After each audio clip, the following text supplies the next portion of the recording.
Al Bernstein here with Peter Berg, very successful writer, producer, director, actor. He has done literally everything you can do in the movie and television business. And of course now we're here at the Wild Card West Gym, which he co-owns with Gary Shandling. And this endeavor has become a very important one for you, which is astonishing to me, and you've put a lot of time into it, given how busy you are in the entertainment world, both in producing and all the other in directing and writing and occasionally still acting in some of the movies that you're involved in.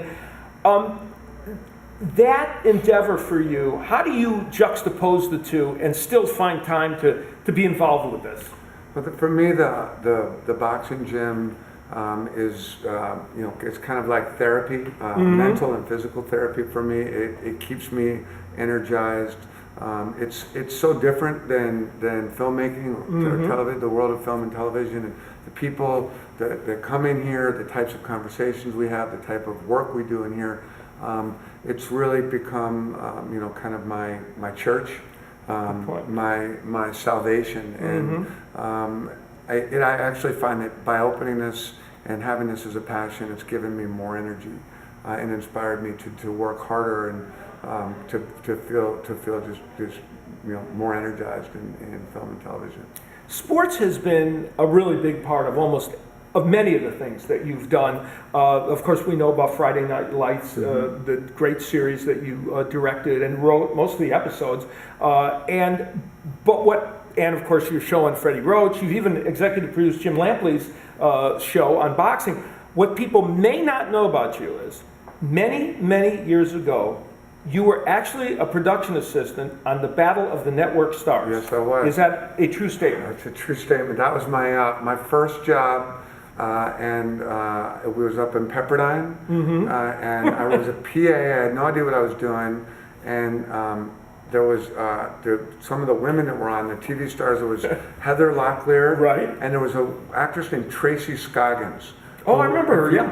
Google a picture of Tracy Scoggins, gorgeous. Yes. And I was walking around and I heard some screaming, and a guy ran out of Tracy Scoggins' room, her trailer, with a camera, and he had jumped in there and gotten a picture of her changing. And I ran after him and got him and got the camera.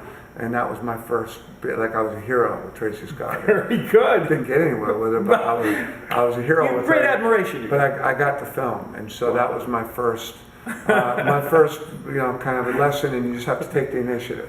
Very good. And I was a Battle of the Network Stars. Unique experience. So my first job. The big question everybody wants to know now, was Joe Frazier really almost drowned in that pool? Not a good swimmer. A horrible swimmer, and I will say that I never saw anyone be able, and I say this with love and respect, but I never saw anyone be able to drink more alcoholic beverages and function than Howard Cosell. Yes, Howard was my hero. Yeah, Howard could imbibe a little bit and still manage to get the job done. I think maybe Winston Churchill is the only one who could give Howard Cosell a run for his money. That would be true. Right. So sports has been a theme throughout for you, and then when you got to do Friday Night Lights, of course, that with football. That was something you've explained, that part of the reason sports is so important is because it shows people in conflict trying to put themselves out there and get something done, and that's the most interesting stories.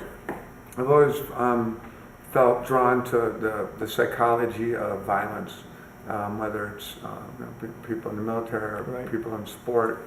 I've just personally found the idea that anyone would willingly move towards something that 99% of us would run away from to be eternally interesting to me. You have made, in fact, your dad was a Marine, and you have made a number of brilliant movies, like The Kingdom and others, about military conflict. And you have one coming out in December, The Lone Survivor. That sounds fascinating. Lone Survivor is a story that is a real story. It took place in Afghanistan in 2006, and it's about 4 Navy SEALs who were sent up into the mountains in the Hindu Kush area up by the Pakistan border to try and locate one of Bin Laden's guys, high-level Taliban guy, and these 4 SEALs went into this op, and a bunch of things went wrong, and they tried to make the best decisions they could in a world where there were no good decisions, and it didn't go well for them. And one did survive, and Marcus Luttrell, who's a really extraordinary man, and he wrote a book, which I read about 5 years ago, and was very determined to make. So I'm very excited that it's coming out.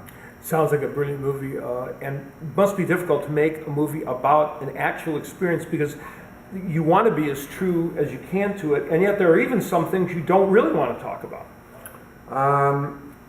Yeah, I mean, it was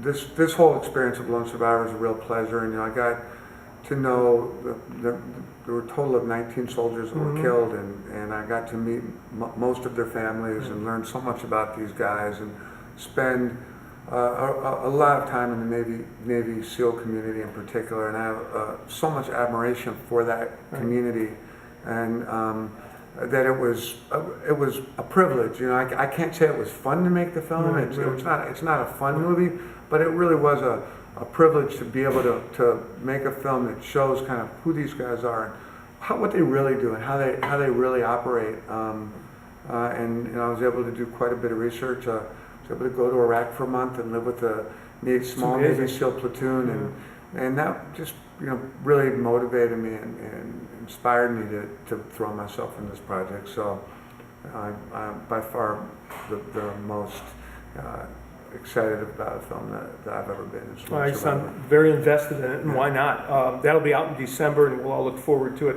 adding yet another achievement to what's been a remarkable career. Peter, we appreciate you inviting us to the Wildcard West Gym to have a chance to visit with you. We visited with Gary Shandling as well, and what a delight.